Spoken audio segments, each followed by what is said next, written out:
What's up guys, Gungadin here, and before we get into the video today, be sure to check out the link in the description below for foot help. It basically contains some really good information about FIFA Ultimate Team, it's got some training advice, and yeah, go check it out, it's a really interesting site.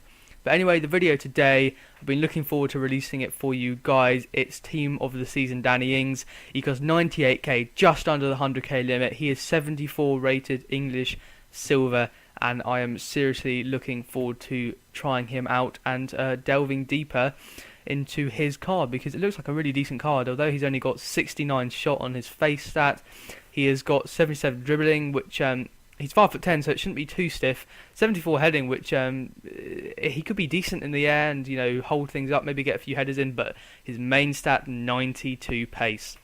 Anyway, going into his in-game attributes, and they don't look really great. I mean, the only one on the page is really finishing and shot power. The rest seem to be amber and red. His player information, his work rates, I mean, high medium, that's alright for a striker. Medium attacking is just like a death sentence. Physical attributes, they look really good. He's got some decent strength, great agility, and also balance, so hopefully he won't be bullied off the ball too much.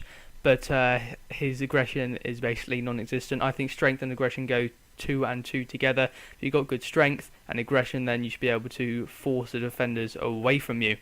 Anyway, going into the in-game clips, and you will notice one thing about him, that he didn't score too many goals, but he seemed to always be in the right position to set up somebody else, and that was the thing I really liked about him. I liked his positioning and the fact that he was kind of just always there when you needed him. You didn't really need to look for him on the pitch, he was just there, if you see what I mean.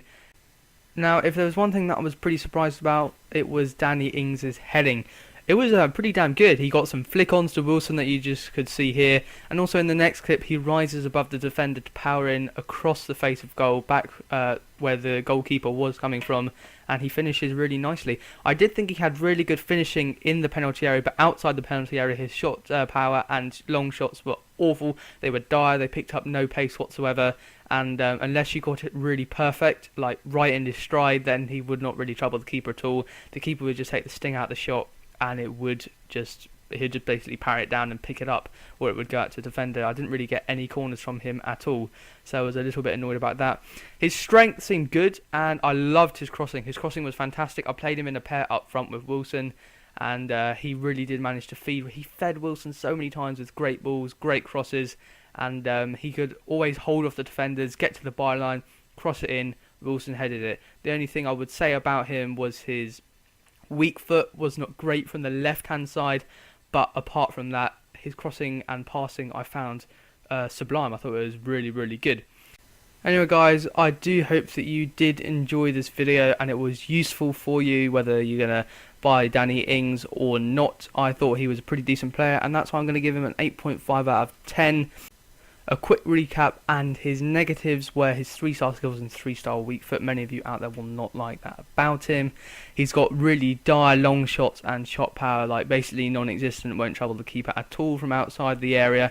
And his pace was a bit of a letdown for the first couple of games, but it did improve and it did live up to his 92 stats.